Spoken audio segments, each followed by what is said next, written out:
There won't be a big one show segment about this or anything. Most of what I have to say, I've already said, and I've done so privately.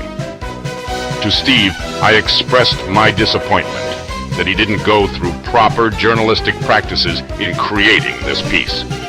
He has my email and number, along with numerous other members of our team, and could have asked me for context that may have proven to be valuable, like the fact that we didn't sell the monoblock, but rather auctioned it for charity due to a miscommunication, and the fact that while we haven't sent payment yet, we have already agreed to compensate Billet Labs for the cost of their prototype. There are other issues, but I've told him that I won't be drawn into a public sniping match over this, and that I'll be continuing to move forward in good faith as part of Team Media. When, if he's ready to do so again, I'll be ready. To my team, and my CEO's team. But realistically, I was at the helm for all of these errors, so I need to own it. I stress the importance of diligence in our work because there are so many eyes on us.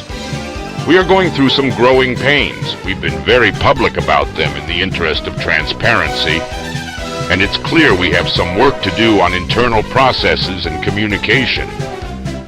We have already been doing a lot of work internally to clean up our processes. But these things take time. Rome wasn't built in a day, but that's no excuse for sloppiness. Now, for my community, all I can say is the same things I always say. We know that we're not perfect. We wear our imperfection on our sleeves in the interest of ensuring that we stay accountable to you. But it's sad and unfortunate when this transparency gets warped into a bad thing. The labs team is hard at work, hard creating processes and tools to generate data that will benefit all consumers. A work in progress that is very much not done and that we've communicated needs to be treated as such. Do we have notes under some videos? Yes. Is it because we are striving for transparency, improvement? Yeah. What we're doing hasn't been in many years, if ever, and we would make a much larger correction if the circumstances merited it. Listing the wrong amount of cash on a table for a CPU review is sloppy, but given that our conclusions are drawn based on our testing, not the spec sheet, it doesn't materially change the recommendation. That doesn't mean these things don't matter. We've set KPIs for our writing labs team around accuracy, and we are continually installing new checks and balances to ensure that things continue to get better. If you haven't seen the improvement, frankly, I wonder if you're really looking for it. The thoroughness that we managed on our last handful of GPU videos is getting really incredible, given the limited time we have for these embargoes. I'm really excited about what the future will hold. With all of that said, I still disagree that the Billet Labs video, not the situation with the return, which I've already addressed above, is an accuracy issue. It's more like I just read the room wrong. We could have retested it with perfect accuracy, but to do so properly, accounting for which cases it could be installed in, none, and which radiators it would be plumbed with, again mystery, would have been impossible, and also didn't affect the conclusion of the video. Or so I thought. I wanted to evaluate it as a product, and as a product. If it could manage to compete with the temperatures of the highest end blocks on the planet, it still wouldn't make sense to buy.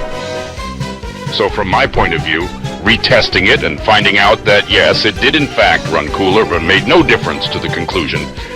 So it didn't really make a difference. Adam and I were talking about this today. He advocated for retesting it regardless of how non-viable it was as a product at the time. And I think he expressed really well today why it mattered.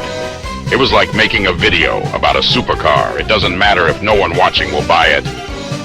They just want to see it rip. I missed that, but it wasn't because I didn't care about the consumer. It was because I was so focused on how this product impacted a potential buyer. Either way, clearly my bad. But my intention was never to harm Billet Labs.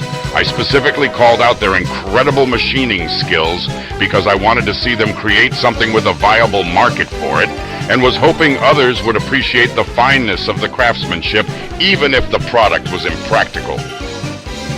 I still hope they move forward building something else because they obviously have talent, and I've watched countless niche water cooling vendors come and go. it's an astonishingly unforgiving market. Either way, I'm sorry I got the community's priorities mixed up on this one, and that we didn't show the billet in the best light. Our intention wasn't to hurt anyone. We wanted no one to buy it, because it's an egregious waste of money no matter what temps it runs at. And we wanted billet to make something marketable, so they can, eat. With all of this in mind, it saddens me how quickly the pitchforks were raised over this. It also comes across a touch hypocritical when some basic due diligence could have helped clarify much of it. I have a long history of meeting issues head-on, and I've never been afraid to answer questions, which lands me in hot water regularly, but helps keep me in tune with my peers and with the community. The only reason I can think of not to ask me is because my honest response might be inconvenient. We can test that, with this post.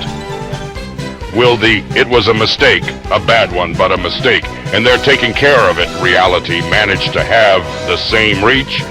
Let's see if anyone actually wants to know what happened. I hope so, but it's been disheartening seeing how many people were willing to jump on us here. Believe it or not, I'm a real person, and so is the rest of my team. We are trying our best, and if what we were doing was easy, everyone would do it.